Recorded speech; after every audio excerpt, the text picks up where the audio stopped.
வணக்கம் மக்களே, நான் உங்கள் திவ்யா. இது மிஸ்டிக் டேல்ஸ் பை திவ்யா.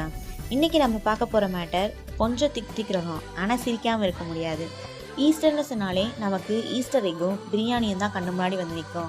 ஆனால் இந்த ஒரு பண்டிகையை சுற்றி எத்தனை மர்மமான கதைகள் இருக்குன்னு தெரியுமா? சில கதைகளை கேட்கும்போது அடேங்கப்பான்னு இருக்கும், சில கதைகளை கேட்கும்போது டேய் என்னடா ரீல் விடுறீங்கன்னு கேட்க தோணும். இன்னைக்கு நம்ம அந்த மர்ம முடிச்சுகளை ஒவ்வொன்றா அழிக்க போகிறோம். ரெடியா? ஃபர்ஸ்ட், உலகத்தையே குழப்பத்தில் ஆழ்த்தின அந்த ஈஸ்டர் தீவு. 1722 ஒரு டச்சுக்காரர் கடல் வழியா பயணம் போகும்போது திடீர்னு ஒரு தீவை பார்க்கறாரு. அன்னைக்கு ஈஸ்டர் சண்டே, அதனால அந்த தீவுக்கு ஈஸ்டர் தீவுன்னு பேர் வச்சுட்டாரு. நல்ல வேலை அன்னைக்கு ஒரு உப்புமா சாப்பிடல, இல்லைன்னா உப்புமா தீவுன்னு பேர் வச்சிருப்பாரு. அங்க போனா சுமார் 900 பெரிய பெரிய கல் சிலைகள் நிக்குது. இதோட மர்மம் என்னன்னா, எப்படி செதுக்குனாங்க? அந்த காலத்துல வெறும் கல்லை வச்சு இவ்வளவு நேர்த்தியா செதுக்கியிருக்காங்க. எப்படி கொண்டு வந்தாங்க? ஒரு சிலையோட எடை 80 டன் வரைக்கும் இருக்குன்னு சொல்றாங்க. அங்க இருக்கிற மக்கள் என்ன சொல்றாங்கன்னா, அந்த சிலைகள் தானா நடந்து வந்து கடற்கரையில நின்னுச்சுன்னு சொல்றாங்க. எது? 80 டன் கல் சிலைகள் நடந்து வந்துச்சா? நம்ம ஊர்ல ஒரு 20 கிலோ அரிசி மூட்டையை தூக்கவே 4 பேர் வேணும். 80 டன் சிலை வாக்கிங் போகுதா?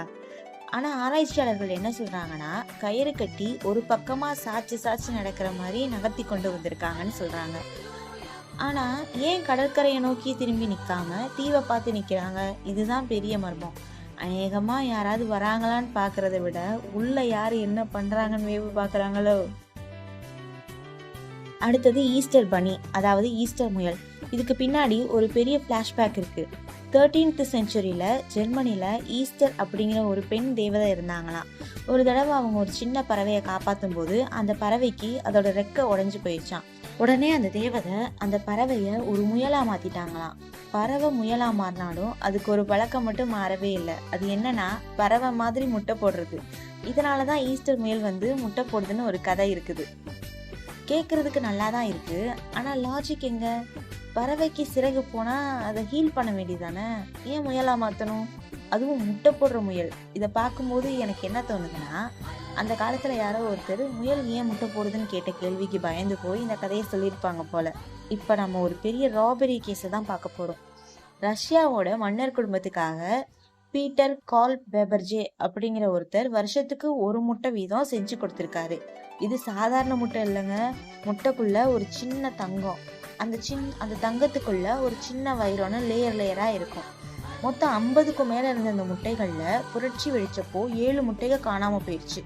அந்த 7 முட்டைகளோட எண்ணிக்கை ரேட் பல ஆயிரம் கோடி ரூபாய். ஒரு தடவை ஒரு அமெரிக்கன் வந்து பழைய இரும்பு கடையில $13,000 ஒரு தங்க முட்டையை வாங்கியிருக்காரு. அதை உருக்கி காசாக்கலான்னு பார்த்தப்பதான் தெரிஞ்சுது அது காணாம போன பேபர்ஜே முட்டைன்னு. அதோட ஒரிஜினல் ரேட் வந்து $33 மில்லியன். அடேங்கப்பா!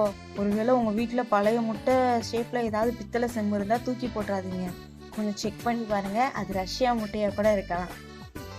ஈஸ்டர் சமயத்துல பேசப்படுற இன்னொரு பெரிய மிஸ்ட்ரி என்னன்னா, ஷர்ட் ஆஃப் டூரின். ஏசு கிறிஸ்து அடக்கம் செய்யப்பட்டப்போ பயன்படுத்தப்பட்ட துணி.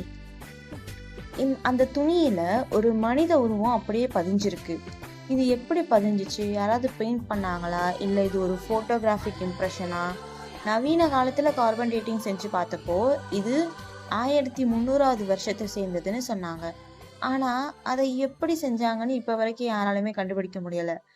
அழுக்கு துணியை அப்படியே செவத்துல அடிச்சா கரைப்படியும், ஆனா ஒரு மனுஷனோட முழு உருவமும் அப்படியே துணியில தத்ரூபமா இருக்குதுங்கிறது ஒரு பெரிய சயின்ஸ் மேஜிக் தான். இது நிஜமா பொய்யா, விடை தெரியாத மர்மமா தான் இன்னும் இருக்குது. அடுத்தது ஒரு சின்ன லாஜிக் மிஸ்ட்ரி. ஏசு கிறிஸ்து சிலுவையில அறையப்பட்டனால தான் நம்ம குட் ஃப்ரைடே அப்படின்னு சொல்றோம். ஒரு மனுஷனை சாகடிச்சனால ஏன் நல்ல வெள்ளிக்கிழமைன்னு சொல்லணும்? இதுக்கு பின்னாடி ஒரு மொழி மர்மம் இருக்கு. ஆரம்பத்துல இது காட்ஸ் ஃப்ரைடே அப்படின்னு இருந்திருக்கலாம், அப்புறம் அது மருவி குட் ஃப்ரைடேன்னு ஆகியிருக்கலாம். ஆனா இதுக்கான முழுமையான ஆதாரம் இன்னும் கிடைக்கல. ஆனாலும் மனிதாபிமானம் ஜெயிச்சனால நம்ம கொண்டாடுறதுனால அதை குட்னு ஏத்துக்கலாம். குழந்தைங்களுக்கு ரொம்ப பிடிச்ச விஷயம் ஈஸ்டர் எக் ஹண்ட். ஆனால் இது ஏன் ஆரம்பித்தாங்கன்னா, 16th செஞ்சுரியில் மார்ட்டின் லூதர் கிங் பொண்ணுங்களும் குழந்தைங்களும் சேர்ந்து முட்டைகளை தேடுற ஒரு கேமை வந்து ஆரம்பிச்சிருக்காரு. ஆனால் அது உண்மையிலேயே ஒரு புதையல் வேட்டை மாதிரி தான். எகிப்தில் கூட பழைய காலத்தில் முட்டைகளை சுற்றி நிறைய சடங்குகள் இருந்திருக்கு. முட்டைங்கிறது மறுபிறப்புக்கான ஒரு அடையாளம்னு நம்பப்படுது. ஒரு கூட்டை உடைச்சிட்டு புது உயிர் வர்றது தான் வாழ்க்கை. ஆனால் இன்னைக்கு இருக்கிற பசங்க கிட்ட முட்டையை தேடுன்னு சொன்னால் அவங்க ஃபோனில் கூகுள் மேப் போட்டு தேடுவாங்க போல்.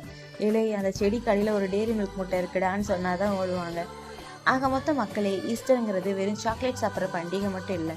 அதுக்கு பின்னாடி காணாமல் போன தங்க முட்டைகள், நடந்து வர கல் சிலைகள், முட்டை போடுற முயல்கள்னு ஒரு பெரிய மர்ம உலகமே இருக்குது. இந்த மர்மங்கள் எல்லாத்துக்கும் விடை கிடைக்குமோ இல்லையோ, ஆனால் நம்ம வருஷம் சந்தோஷமாக ஈஸ்டர் கொண்டாடுறது மட்டும் மாறப்போகிறது இல்லை.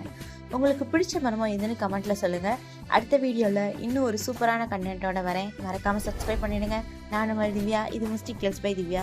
பாய்.